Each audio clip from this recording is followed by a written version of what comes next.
This is the second part video for chapter 18 that deals with the labor market.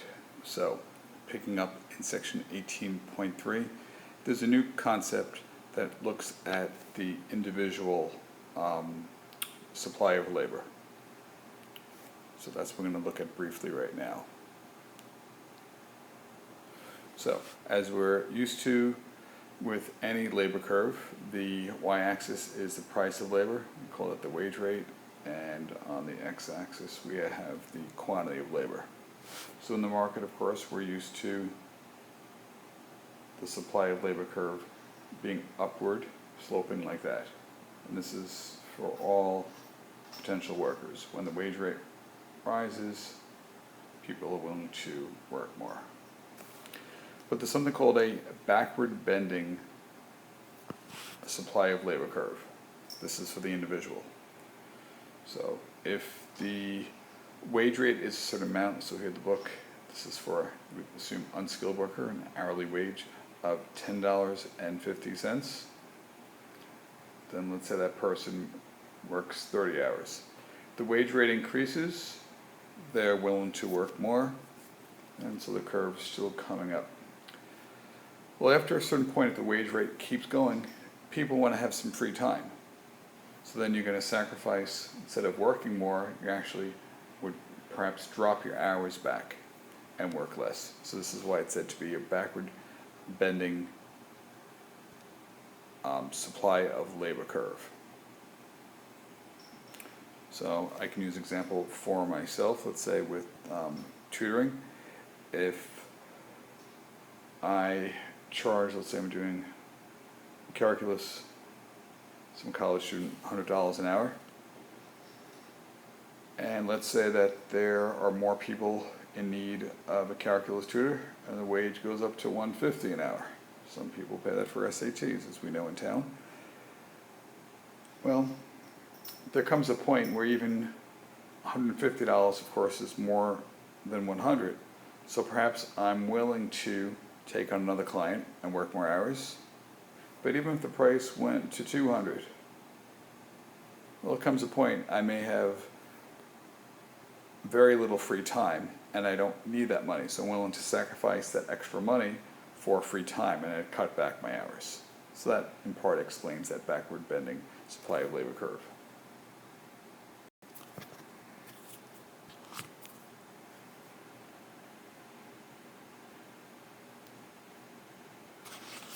So typically for low to mid wages, as wages goes up, then people are willing to work more hours and the labor supply goes up. So this would be the increasing portion of that individual's labor curve, so that portion. But at some higher and higher wage level, then people, perhaps as wages continue to go up, they decided that they want more leisure and they can work less, and that's why the curve could bend backwards. Once again, this is the supply of labor for an individual, not for the market. And there are two different effects that are said to cause this. The first is the substitution effect. And this is where you substitute leisure for work, meaning as a wage increases, you are willing to work more and more and the labor supply goes up. So you could think about it in terms of this. Suppose at a wage rate of $10 an hour, well, if you don't work, therefore you don't get that $10, so you're giving up $10, think of spending that you could do for some goods. If the wage rate went up to $20, if you now give up that hour of work and don't work that extra hour, now you're giving up more goods and service that you could have bought with that $20.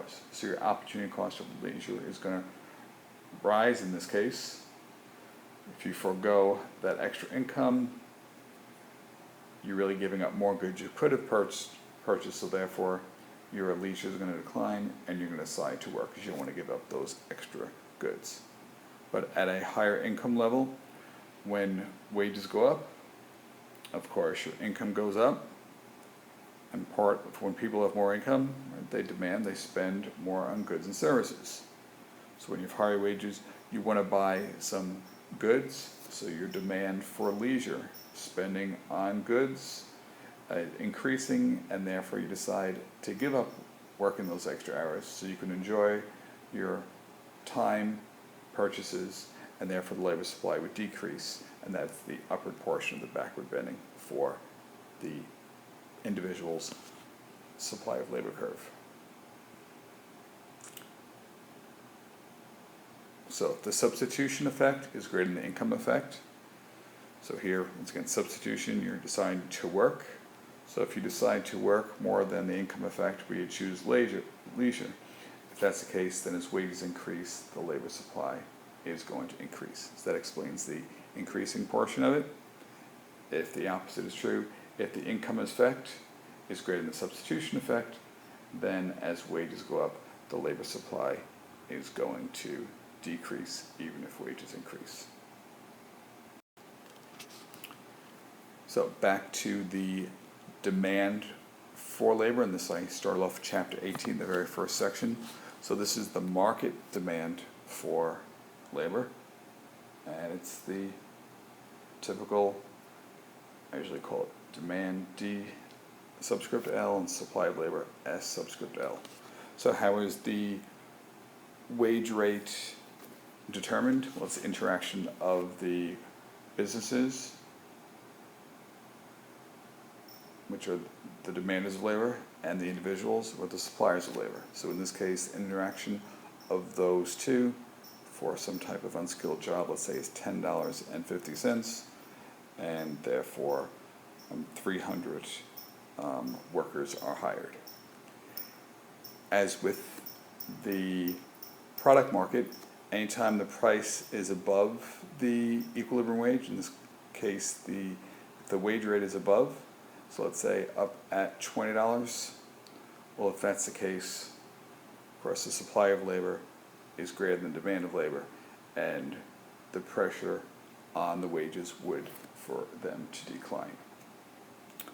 The opposite is true. If the wage rate was below $10.50, let's say $5, then the pressure on wages would be to increase until the equilibrium wage was re-established.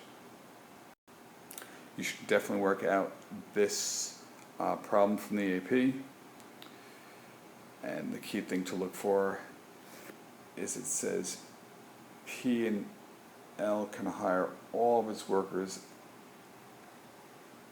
at a wage rate of 120. Well, if it's going to hire all of the workers, that suggests it's a perfectly competitive labor market, and as it's described in the first video in chapter 18, therefore on this type of question you should do the side-by-side graphs. So you should have the side-by-side graph for the market. This is the labor market, the supply of labor and demand of labor, and then put over here, this is, if you remember, the price. In the product market, it's a price taker. In the labor market, it's a wage taker, and the wage taker are the people who are offering their services, the individuals, and the demand for labor is downward sloping, and we call that the marginal revenue product. So you may want to look back at that from the first video of chapter 18, but definitely work out this problem.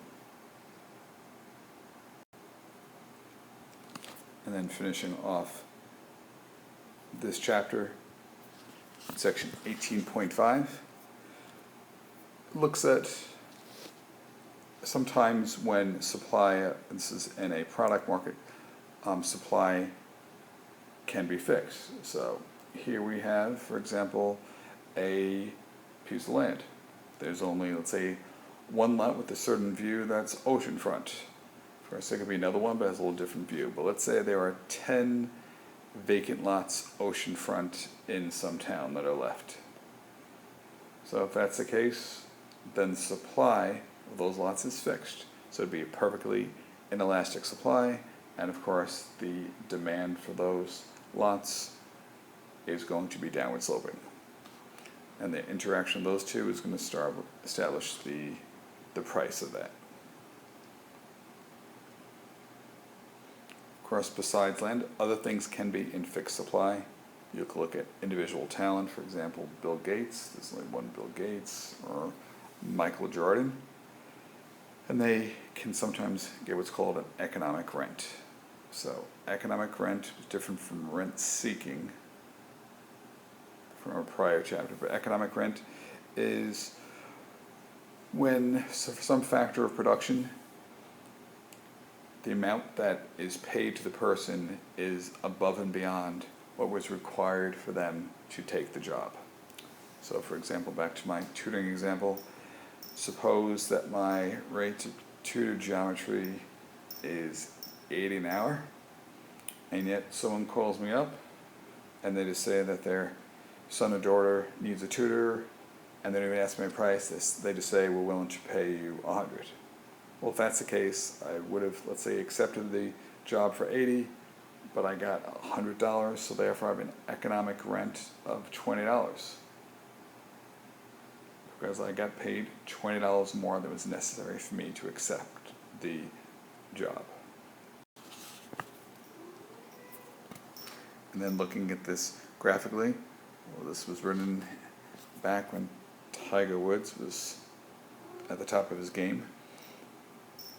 So in this case, let's say he goes out on the speaking circuit. So this is his, so he's obviously unusual talent.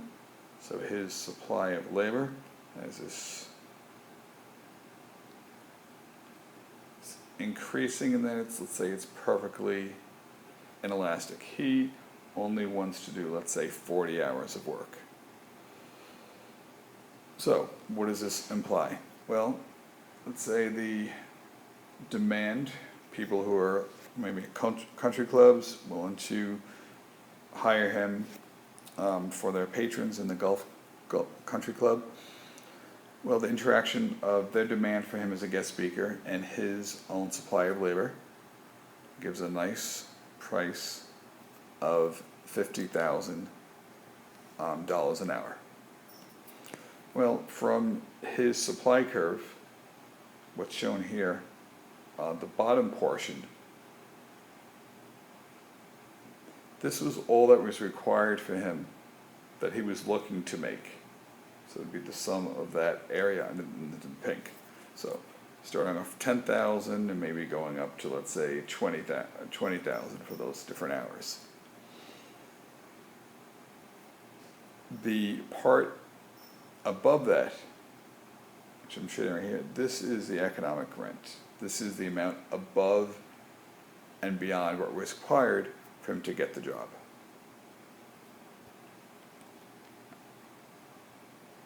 So that bottom portion, which is required to induce him to give his talks, that is the opportunity cost, because what he has to give up something else to do this, right? So that is his opportunity cost. But the part above it, so the part from the 50,000 and all the way down to supply curve above it, that is the economic rent. That is the total income above that was required for him to take the job. The sum of both regions, of course, is how much money he would be getting, which would be a nice paycheck.